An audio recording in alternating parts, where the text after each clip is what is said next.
Dear brothers and sisters, welcome.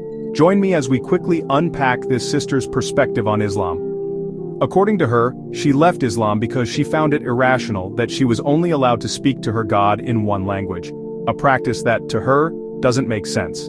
Take a look. Are you Muslim? I was born Muslim in a Muslim family, but I don't believe in religions anymore. What made you leave Islam? Was it an emotional thing? No. I used to pray, I used to do Ramadan, I swear. But then I said, it's rubbish. If I want to talk to my God, why do I have to talk to him in a different language? Why do I have to speak Arabic? I can say it in Farsi. I don't have to say it in Arabic or English or Hindu, whatever. I agree with you, you can do that. No, we can't. You can? Unfortunately, in Iran, you have to learn Arabic. So maybe the to Islam you were exposed to in Iran wasn't the true Islam. But wait, is this even part of Islam? One of the most beautiful things about Islam is that it welcomes people of all tongues and backgrounds. God created us with many different languages as a sign of his wisdom and diversity. As the Quran reminds us in Surah Ar-Rum verse 22, one of his signs is the creation of the heavens and the earth, and the diversity of your languages and colors. Surely in this are signs for those of sound knowledge. In another verse the Almighty Creator says, O mankind, we created you from a single pair of male and female and made you into nations and tribes so that you may know one another. God is truly all-knowing, all-aware. Surah Al-Hujurat, Quran chapter 49 verse 13. These verses show that Allah Almighty created languages and peoples so that we could understand each other, not to limit any one group. In the sight of Allah, the nobility of people is measured by piety and righteousness, not by the language they speak. In practical terms, this means that talking to Allah, dua, is not restricted by language. Whether you speak English, Urdu, Swahili, Chinese, Farsi, or any other language, Allah knows it. He hears every voice and understands every tongue. In the words of a scholar, Allah, may he be exalted, hears all voices and understands all languages, and not even an atom is hidden from him on earth or in the heavens.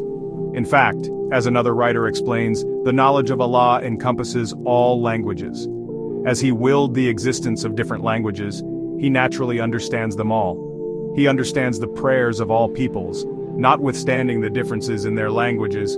Even those who cannot speak are understood by Allah. In Islam, praying from the heart in any language is fully accepted by Allah. It's important to distinguish two kinds of prayer in Islam. The first is Salah, the formal 5 times daily prayer, which includes Quranic verses recited in Arabic. By scholarly consensus, the ritual Salah is in Arabic because the Quran was revealed in Arabic. Some scholars note a temporary exception for a very new Muslim who truly cannot yet recite even a few basic lines in Arabic. In that case, using one's native tongue is permitted just until the minimum is memorized. However, this requirement is about preserving the integrity of the formal worship structure, and it does not mean Allah cannot hear you if you speak another language. The second kind of prayer is dua, any supplication or personal invocation we make to Allah at any time. Dua is the language of the heart, and it has no fixed words or required language. You may praise Allah, ask for guidance, seek forgiveness, or pour out your heart in your own language. In fact, supplicating Allah in one's native tongue often brings more sincerity and focus. As one teacher explained, supplication, dua of Allah, can be done in any language. Praising, asking, and seeking forgiveness from Allah in your native language facilitates reverence, love, and sincerity with Him. In other words, using words you truly understand can make your prayer more meaningful. Remember, dua itself is considered worship in Islam, and it is one of the best ways to draw near to Allah. Why is this allowed? Because Allah is all-hearing and all-knowing. He hears your whisper, your cry, your thoughts. As the Quran says, we created humankind and fully know what their souls whisper to them, and we are closer to them than their jugular vein. Surah Kaf, Quran chapter 50 verse 16. Whatever language those whispers take, Allah hears them. In one verse, Allah promises, your Lord has proclaimed, call upon me, I will respond to you. Surah Ghafir, Quran chapter 40 verse 60.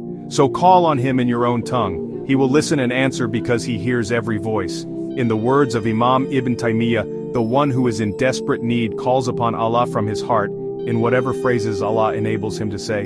This is something every believer experiences. It is permissible to offer supplication in Arabic and in languages other than Arabic. Let's reinforce this truth. Islam is a universal faith meant for all people. The Quran was sent as guidance to mankind, not just Arabs, and so it addresses all communities. Only about 20% of today's Muslims are native Arabic speakers, yet Muslims everywhere pray in Arabic, at least the core parts, without complaint. Indeed, the Arabic of the Quran is a classical form very different from modern spoken Arabic, so a non-Arab who learns these verses in prayer is already at no disadvantage relative to many native speakers. More importantly though, your personal relationship with Allah does not wait on a language class.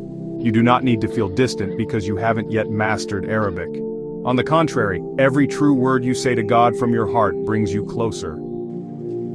As we wrap up, if you have ever felt intimidated about speaking to Allah because of a language barrier, take heart.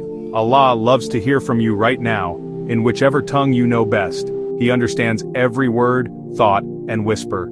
Begin talking to Him as you would to a loving Lord and friend. Use your own language, pour out gratitude, hope, questions, fears. Remember His promise. Call on me, I will respond. Start with the words in your heart today. Allah is closer to you than your jugular vein, and He is listening. May Allah accept our sincere supplications and guide us all in the best path. Ameen. If you found this video insightful, support us by subscribing to our channel. Also, like and comment below, these gestures mean a lot to us. Till then, peace, mercy, and blessings of Allah be with you all.